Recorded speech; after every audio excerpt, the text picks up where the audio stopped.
Siemanko, witamy serdecznie w kolejnym odcinku podróży wojownika z Tajlandii, dokładnie z Phuket, a jeszcze dokładniej z Patong. W tym odcinku zobaczycie to, przed czym niektórzy, może nie wszyscy oczywiście, ale niektórzy wolą się przestrzec, czyli jak rozpoznać kobietę. Czy jest to na pewno kobieta, czy kobieta z gratisem. Na co uważać, na co zwracać uwagę, jeśli nie chcecie po prostu się pomylić. A powiem wam tak, po pijaku to jest bardzo możliwe. Ja będę chodził, ale będzie z tyłu z kamerką się przyczajała i zobaczymy, jak będą mnie zaczepiały i tak dalej. Jak ktoś mówi, że widział Piotrka z Babyboyem, to prawdopodobnie to można podczas nagrywania tego odcinka. Tak, także wiecie. Teraz wam pokażemy oczywiście wszędzie dookoła salony masażów. I pamiętajcie, że jeśli chcecie iść na prawdziwy masaż, to musicie... No tutaj to tak, no. To patrz, idźcie tam zawsze, gdzie są starsze kobiety i które są ubrane wszystkie tak jakby eleganckie masażystki. Jak pójdziecie tam, gdzie dziewczyny są ubrane... Pozakrywane takie, to na przykład... To jest... Tak. Patrzcie, po czym rozpoznać? Stopa 43. Długie stopy, duże stopy, duże dłonie. Kto by się pomylił? A na pewno jakieś 90%, albo 99% nawet.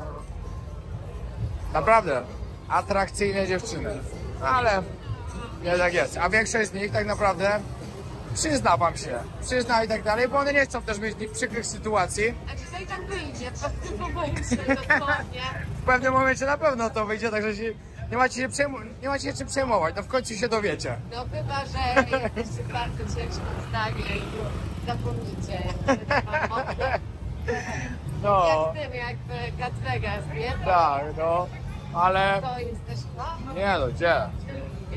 Ładna dziewczyna. Widzicie? Ona była już tak ładna, że od razu Ola pomyślała, że jest za ładna. Nie była była ładna? bardzo skupiona. No, ale nie była, ale była malutka, no. Malutkich nie zobaczycie, no. Dobra, zaczynamy. W tym odcinku też wam oczywiście powiemy, gdzie dobrze się zabawić tutaj, jak przyjeżdżacie. Są takie dyskoteki na przykład jak Armania, gdzie jest moją ulubioną dyskoteką tutaj na całym Bangla Road. Macie Illusion, która jest bardzo wysoko, w światowych standardach. Kiedyś była na 30. miejscu najlepszych imprez na świecie, teraz jest jeszcze wyżej. Dobra, idziemy dalej zobaczyć, gdzie mnie będą te dziewczyny zaczepiać. No na pewno będą, one zawsze zaczepiają. Właśnie zobaczyliśmy, że otworzyli nowy klub. Tego jeszcze nie było. Bangla Road to jest chyba najbardziej imprezowa ulica w całej Tajlandii, nawet na wszystkich wyspach. Codziennie jest sobota. Dziewczyny stoją i czekają na klientów.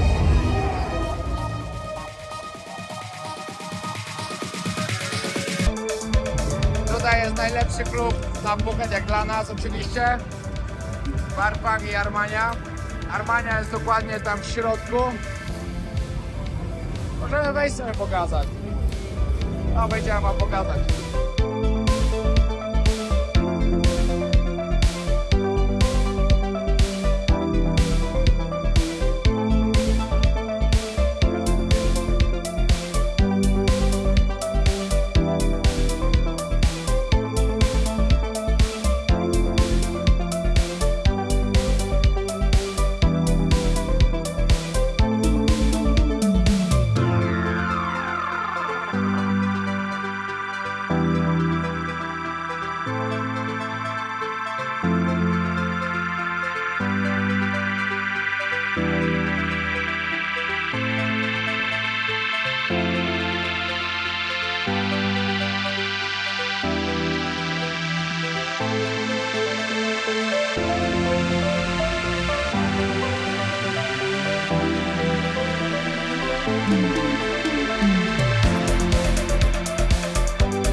Dobra, idziemy dalej.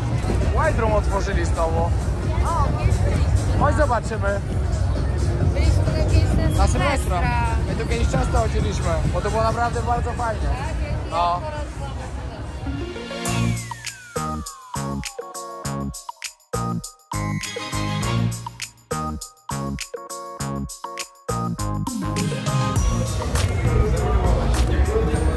to jest Gentleman Club nie dla ciebie. Nie jesteś gentlemanem, sorry. Ta patong musi dość imprezować. Jeśli szukacie spokojnej wakacji, na pewno nie na patong. Od razu wam mówię, ani nie ma tu ładnych plaż, ani spokoju.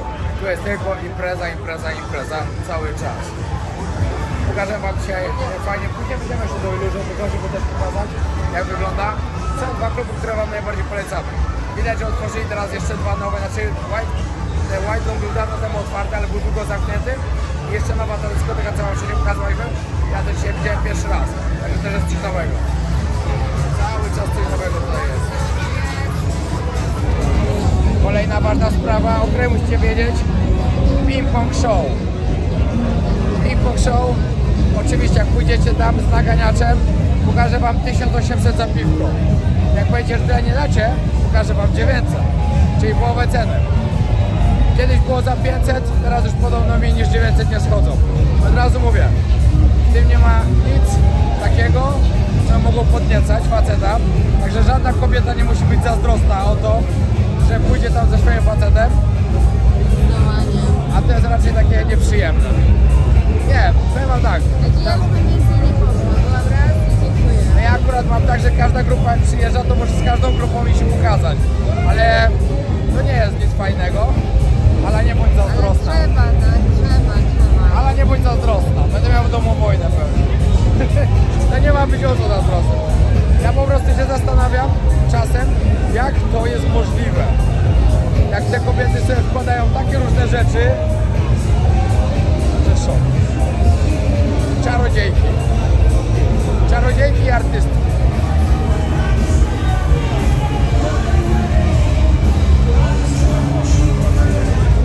Kto by z was pomyślał?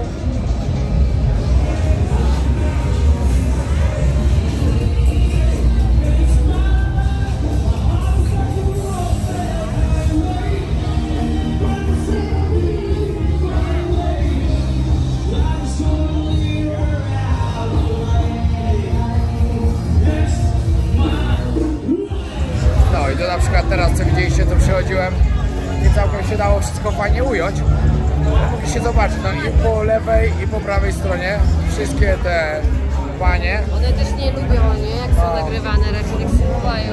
No i dla też trzeba właśnie wszystko z głową, no, ale one wszystkie były właśnie lady'ami, totalnie. A naprawdę były atrakcyjne, także bardzo łatwo się na to złapać. O, Ala dobrze powiedziała. Panowie, łatwo się nadziać, także panowie uważajcie. O, i to jest właśnie Ping Pong Show.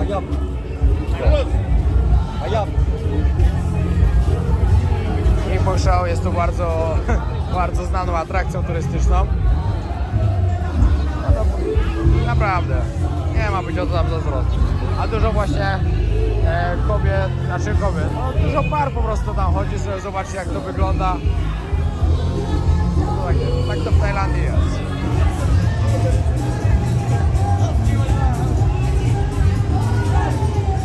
Wielu facetów jest tutaj bardzo nieświadomych. Za nami na przykład pogadują, ale wydaje mi się, że po prostu nieświadomie. No. Łatwo się pomylić, nie ma co gadać. Tylko wiecie, na co musicie zwracać uwagę? Jabłko Adama. Nie da się tego usunąć. Duże ręce, duże dłonie, duże stopy. Przeważnie są wyższy niż normalne tajki. No i głos, przede wszystkim głos. Głosu nie zmieni. Ona może udawać trochę bardziej damski głos, ale nie zmieni go. Zawsze będzie można poznać po tym głosie, że coś jest nie tak.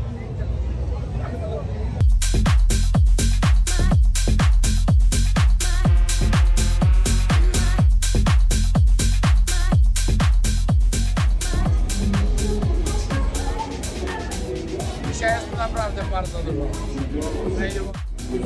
Przeważnie świadomi ludzie. Ale najbardziej to one zaczynają polować nad raną, jak są pijani.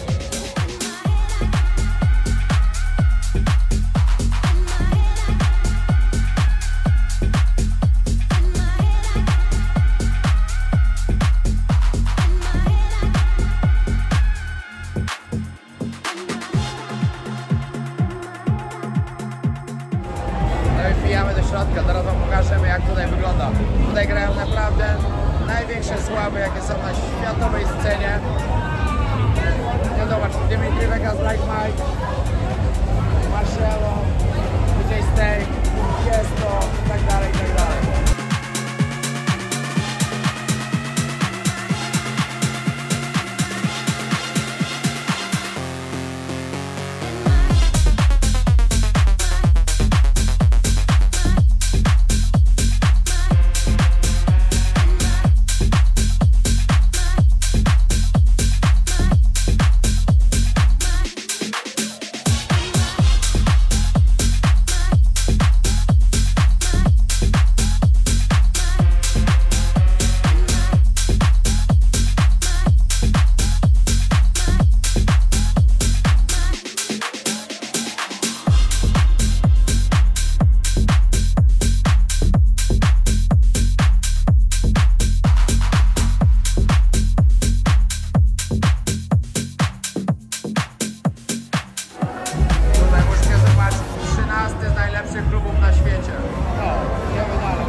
Możecie sobie porównać, gdzie wam się bardziej podoba. Armania dobre jest to, że bierzecie flaszkę, dostajecie loże i wtedy fajnie można się pobawić. Na tej ulicy oczywiście będą wam proponowali wszystko, co się tego da. Wiadomo o co chodzi, imprezowe. Nigdy tu nie kupujcie. Nigdy. Siema. No i widzicie, akurat będziecie na odcinku, jak to oglądacie. No, nie bierzcie, bo po pierwsze, to nie to, a po drugie sytuacja wygląda tak, że tu jest policja, mogą was po prostu wrobić w coś. Także nie ma co ryzykować. A za mną chłopaki w miniówkach. Ja mówię, że ona wygląda jak $1 000 000, ona powiedziała, że wygląda jak 1 000 000 dongów. A 1 000 000 dongów to jest jakieś, nie wiem, parę dolarów. Ale tak źle nie jest. Nie, bo to musi być kontekst. Ja nie uważam, że źle wyglądam, ale nie wyglądam dzisiaj jakoś tak wiecie. Bo to powiedział, że tam małolaci się za mną. No bo zaglądali tak za nią, odwracali się po parę razy. A ja mówię, że no chyba nie za mną. Ale to od razu było widać, oni zwolnili, żebyśmy ich wyprzedzili. Zaraz wyprzedzili znowu, popatrzyli sobie. Jeszcze jutro coś wam trochę opowiem. No i dzisiaj mamy dzień ze słonikami. Czy może nie dzień? Parę godzin. Przyjechaliśmy właśnie do Elephant Jungle Sanctuary i spędzimy z nimi trochę czasu. Pamiętajcie, jak przyjeżdżacie do Tajlandii, przyjeżdżacie na Phuket, to tylko sanktuaria. Nigdy w życiu nie jeździcie na słoniach. To nie chodzi o samo to, że będziecie na nich jechać, tylko o to, jak słonie są tam tresowane, męczone, bite i tak dalej. Przeżywają naprawdę piekło. W sanktuariach są bardzo dobrze traktowane. Kochane zwierzęta, naprawdę. Bardzo, bardzo mądre. Co on tam kradnie?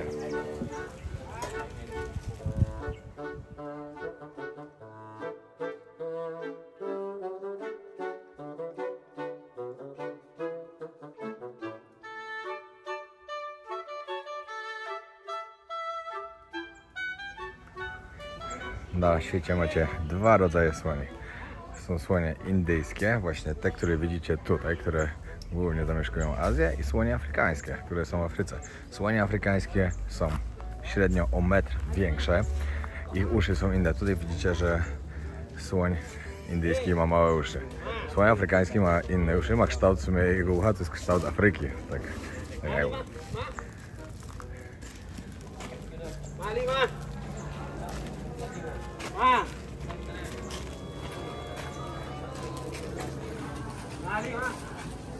O, ale ten duży.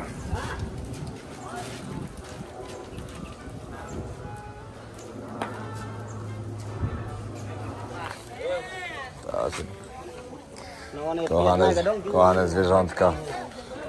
Tak.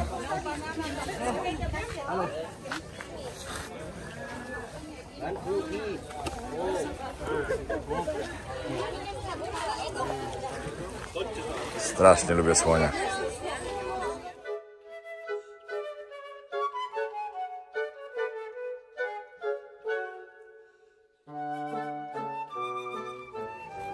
Karmienie słoników.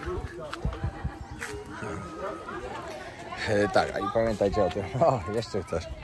Pamiętajcie o tym, że Mamy u nas też sanktuarium słoni w naszej ofercie, ale nie to, bo tutaj, gdzie teraz jesteśmy w tym Elephant Jungle, to jest najdroższe sanktuarium na całym Phuket. Jeśli komuś nie zależy, to polecam oczywiście to miejsce. A u nas jest po prostu inne, troszkę tańsze, tak samo fajne oczywiście, nie mówię, że nie, bo we wszystkich jest praktycznie ten sam program, że macie karmienie słoników, macie kąpiel z nimi, możecie sobie je umyć elegancko, oczywiście jakieś zdjęcie zrobić i tak dalej. Absolutnie nie ma żadnego jeżdżenia na tych słoniach, ale taka jakby zabawa z nimi jest. No, także jakby co, to zapraszam na Instagrama Polacy na Phuket. Oczywiście jeszcze tam dużo innych fajnych wycieczek. Piękne Pipi, na piękne Similany, na James Bond Island i nie tylko.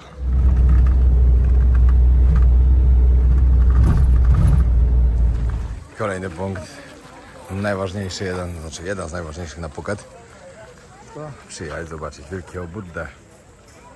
Jak jesteście tutaj, to naprawdę obojętnie gdzie się zatrzymacie, warto, bardzo warto przyjechać tutaj. A jak ktoś utrzymuje jakiś bardzo zdrowy tryb życia, dużo ćwiczy, to fajnie sobie to przyjechać koło 6:30, 7:00 i z samego dołu na samą górę sobie zrobić trening, że się wbiega. A jak nie, to po prostu wejść. Jest to zdecydowanie wyjątkowe miejsce na mapie Phuket, ponieważ ten Budda, ten posąg Buddy znajduje się w najwyższym punkcie, powiedzmy, na najwyższym szczycie dokładnie. Jest głównie budowany przez wolontariuszy. Jak ja tutaj byłem pierwszy raz w 2010 roku, to już budowali, tych schodów wtedy jeszcze tutaj nie było, ale już wtedy posąg stał, ale wszystkiego dookoła nie było. I po prostu z roku na rok coraz bardziej wszystko się to zmienia. Piękne widoki ze szczytu. Akurat dzisiaj jest spoko, jeszcze nie ma odpływu, także dobrze wygląda wszystko. Teraz wam powiem jeszcze coś ważnego. W sumie to jest najważniejsza sprawa w tym filmie. Nie oceniajcie. Nie oceniajcie tych dziewczyn za to, co robią. Ponieważ nigdy z was nie był w sytuacji takiej, jak one są, jak są ich rodziny. Ja nie wiem, że każda z tych dziewczyn jest zmuszona, żeby to robić. Znaczy zmuszona przez okoliczności i przez życie, żeby to robić. Bo pewnie nie, no pewnie wiele z nich po prostu jest wygodnych i wie, że zarobią na tym dobre pieniądze. Jest to dla nich po prostu najłatwiejszy i najlepszy zarobek tutaj. Ponieważ jeśli pójdą pracować na przykład do baru jako barmanka, ona zarobi na przykład, przypuśćmy, nie wiem, 12 000 albo 15 000 batów. 15 to jak już dobrze zarabia. Pójdzie pracować do 7-Eleven, zarobi 9 albo 10 000 batów. A tak naprawdę też za 2-3 noce z klientem zarobi tyle samo. Dodatkowo jest to bardzo duża pomoc dla ich rodzin, ze względu na to, że tu bardzo dużo dziewczyn przyjeżdża na przykład z biednych rejonów na północy Tajlandii, gdzie tam są naprawdę bardzo, bardzo biedne rejony. Tam ludzie żyją tylko z tego, co mają z uprawy.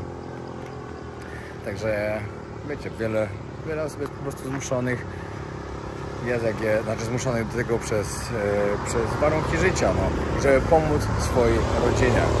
Wiele z tych dziewczyn twierdzi, że one wcale nie są, że one są po prostu dziewczynami do towarzystwa, że ktoś im płaci za ich towarzystwo, no a że to co się dzieje, to jest ich sprawa, no i tyle, no. I one tak tu do tego podchodzą. Także nie oceniajmy, to jest odcinek taki dla was informacyjny, żebyście wiedzieli, jak to wygląda. No, myślę, że tyle. Wiecie, one tutaj mówią, że one nie są prostytutkami, one są freelancerkami, one tak to sobie tutaj nazywają po prostu. No czekajcie, bo ja tam kładę akurat na Patong. Ogólnie znajdziecie pary rodzajów właśnie takich freelancerek, czyli znajdziecie dziewczyny, które robią masaże, że są masażystkami, to jest dużo powiedziane, bo tak naprawdę one czekają tylko, żeby po 3 minutach powiedzieć Mr. Happy End i zarobić dużo więcej, niż by zarobiła z masażu. Kolejne, to są dziewczyny w barach. Dziewczyny w barach to są po prostu do towarzystwa brane przez bar.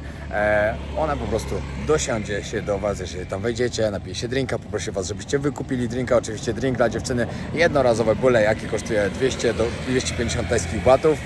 Taka dziewczyna postara się was naciągnąć jak największą ilość drinków, ze względu na to, że od każdego drinka ona ma swoją działkę. Tak to wygląda. One w barach dostają bardzo mało wypłaty, jest to parę tysięcy batów. bo one największe pieniądze zarobią właśnie na tym, że będą właśnie naciągały na drinki i będziecie płacić. Ona dostanie swoją działkę z tego, dodatkowo się upije za darmo, jest zadowolona. Na sam koniec można takiej dziewczynie zaproponować, żeby z wami pojechała do domu, gdzie ona musi zapłacić na barze, na przykład wy za nią musicie zapłacić 500 batów kary, 500 batów działki, takiej dla baru, za to, że po prostu jedzie z wami. To tak wygląda wszędzie, to tak wygląda. To, nie wiem, nie chcę brzydko nazywać, jak to się nazywa, ale to tak wszędzie wygląda. I wtedy później indywidualnie już się dogadujecie z taką dziewczyną, ile ona chce od was pieniędzy. Pamiętajcie, targowanie się z taką dziewczyną to nie jest nic złego. Tak jak wam mówię, one uważają, że wy im płacicie za to, żeby spędzić czas i one pomagają swojej rodzinie. Kolejne dziewczyny to są po prostu te, które stoją na ulicy i czekają na klientów. W większości przypadków, może nie w większości, ale w dużych przypadkach właśnie będą to lady boys. Dziewczyny dziewczyny pół na pół, które po prostu albo wam się przyznają, że od razu, że są, lub się kapniecie, lub się możecie dowiedzieć po czasie. Na przykład w hotelu. Na pewno się zorientujecie. To wam obiecuję.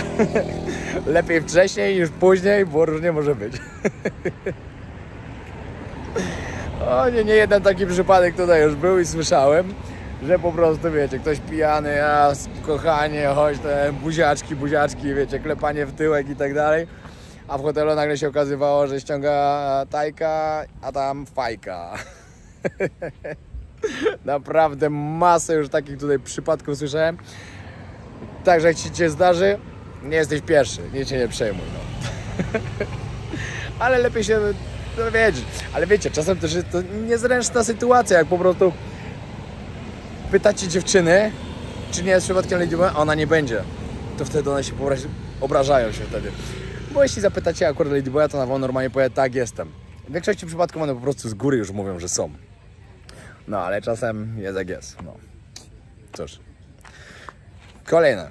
To po prostu dziewczyny, które możecie sobie umówić przez Tindera. Wiele dziewczyn tutaj na portalach randkowych po prostu pracuje też. Że na Tinderze się z nią umawiacie, ona wam od razu mówi co i jak i za ile. Też to tak wygląda. No. Wiecie jak jest. Ja wam po prostu mówię, jak to wygląda. Tajlandia słynie z turystyki i to nie jest nic złego to, co ja mówię. No bo po prostu tak to tutaj wygląda, no. Większość facetów samotnych, którzy lecą do Tajlandii, dobrze wiedzą, dlaczego i jak jest. No i tyle.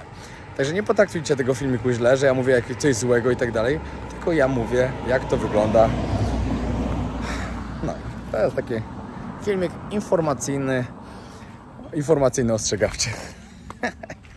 Że jak już jednak przyjeżdżacie na te dziewczyny, żeby to na pewno była dziewczyna. No ja właśnie ruszam się spotkać z ludźmi, jakimi muszę wycieczki zawieźć. Akurat ktoś tam na Pipi chce jechać, ktoś chce jechać na Jamesa Bonda, ktoś tam na Semilany. Także mam robotę dzisiaj. O, teraz tutaj nie ma akurat korków, ale powiem wam, że mieć samochód na Phuket to nie jest żadna przyjemna sprawa. Tutaj cały czas się teraz w korkach stoi. Oni sobie przestali po prostu radzić z tym, że jest taki napływ ludzi i tyle. Samochód, no wiadomo, no wyprzedzaj, no. Jest taki napływ ludzi, bo korki są praktycznie cały dzień. Co nie jest fajne, uwierzcie mi. Dlatego większość czasu po prostu jeżdżę skuterem, a raz na czas tylko jak muszę gdzieś jechać. Także wiem, że i tak mi długo zejdzie. No to wiadomo, w samochodzie mam klimę, mam radyjko, mogę sobie coś posłuchać, to jest spoko. Nie wiem, czy wam mówiłem w tym vlogu, czy nie, ale wszystkie bilety na Afrykę już kupione. Kosmos, ile wydałem. Teraz lecieć do Afryki to jest masakra. Żeby tam dolecieć, gdzie lecę, plus gdzieś przylecieć później do innego miasta i później jeszcze wrócić, za same bilety lotnicze 9000. Na miejscu wszystko, żeby ogarnąć, kolejne 12. I plus jeszcze na swoje wydatki. To będzie bardzo droga podróż, ale powiem wam, że to, co wam tam pokażę, co zobaczę, nikogo tam jeszcze nie było. Był ktoś bardzo blisko już, ale nie dokładnie tam. Także to będzie coś ciekawego. A gdzie lecę, to zdradzę wam trochę więcej już przed samym wylotem, jakieś 2-3 dni wcześniej. No tak, żeby wiecie, że nie mówić za szybko. Ale to będzie coś takiego, że nie wiem, czy nie przebije to nawet Afganistanu. Jest pięknie. Paweł wygrał pierwszą walkę, pokonał Brazylijczyka. Na Mistrzostwach Świata w Bangkoku. Rano do nich dolatuję. Nagrywam całą relację, będziecie wszystko widzieli co i jak. A ja teraz trening, a później mamy kolację pożegnalną. Fajny ten hotel. Trochę takie zadupie, ale ogólnie spoko, no. I zakończenie w Candy's Bar. I co piątek polska imprezka.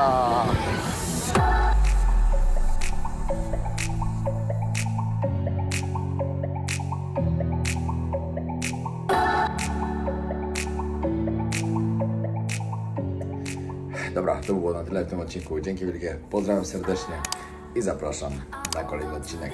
Pamiętajcie, zostawić subskrypcję. Pozdrawiam. Be swept away. I'm cornered in the cold where you left me. Left again. Oh, there's a jungle in my head growing wilder, and it's killing me. I cannot let you go. I cannot let you go. I cannot let you go.